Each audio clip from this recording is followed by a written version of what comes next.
I didn't take the sausage, sunny around.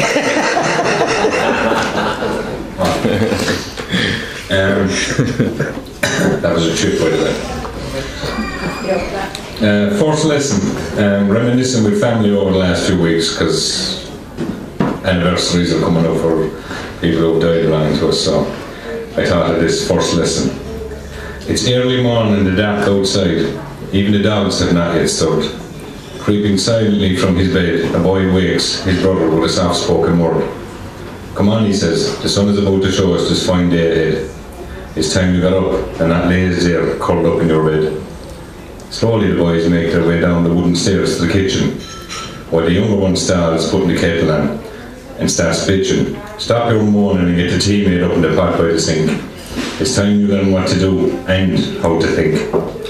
While the older of the two lit the fire and made porridge for them both, they ate in silence as both of them got ready and put on a warm coat.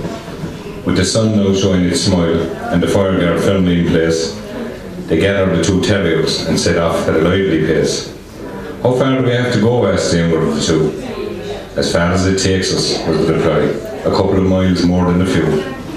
"Why do we have to carry the dogs when they have 4 legs on them?" "I don't want to have to follow them all over Ireland, and if they meet a fox and the chase then began."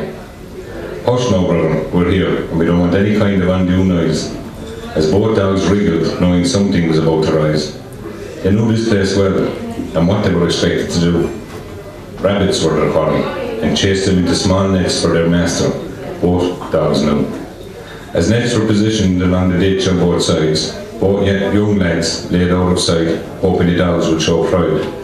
For if a dog wasn't proud of the master at hand, he would refuse to hunt or chase anything in the land. The silence carried on throughout the whole day and long into afternoon, when the question arose, "When do we eat?" "Before I begin to sow." With enough rabbits to feed the whole street, where they lived with family all 15, they hid most and knocked on the farmer's door with 2 that were cleaned. The woman of the house greeted them both with an outstretched hand. "A gift, and thanks to your husband for letting us hunt on your fine land." She gave them a pint of milk and some home-baked scones for their goodwill. "The rabbits are fine, and from their stew, our man will have his fill." On the long walk home, the younger one asked, "Why do this without pay?" Herein is the lesson you might learn from your first and only day. Younger than you, when I was out here hunting in the field, while no food from any house was spared, nor would a cupboard yield. And while you played with friends along our street, I was putting food in the pot and doing it in bare feet. And when we get home and you eat your dinner on this fine day from your plate, know you earned it honestly, and the feeling that you have will be great. And that your older brother took you by the hand and showed you how to fend for yourself from this fair land. By showing thanks to those who hold title to a ditch, our family survived, little brother. You have little to mourn about or bitch.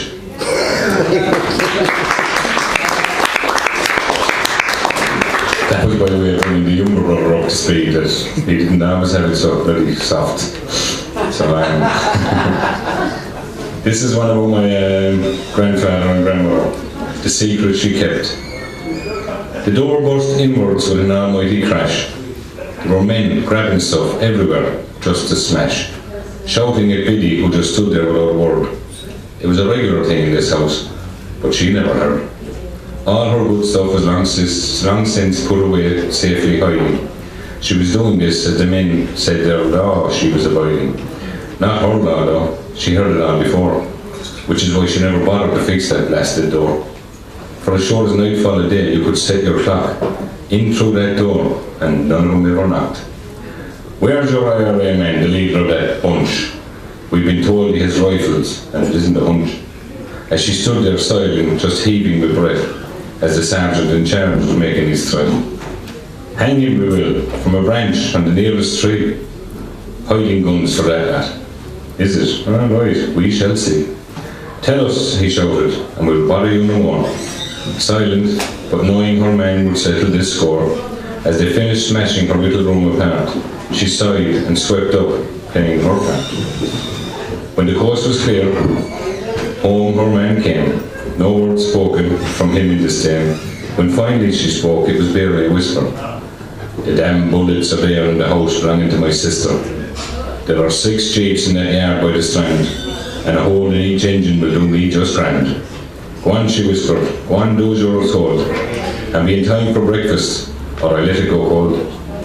And do not be caught, as in your mission you strive. If you have to be caught, then let it not be alive. For years they searched to catch Yeoman Herman, who ran with the old IRA, causing mischief and mayhem. The heads of all branches of this old IRA gang are to be strung up by the neck until all of them hang. A secret which none of the black and tans would ever know. It was a small, frail, silent woman who told all the men where to go. And even at 70, after being out for a few pints, he threw his cap in her door, entering only if it should remain on her floor. Sitting us all by the fire, he regaled us with stories of his life. Oh, he'd be long since dead, but for our grandmother, his wife.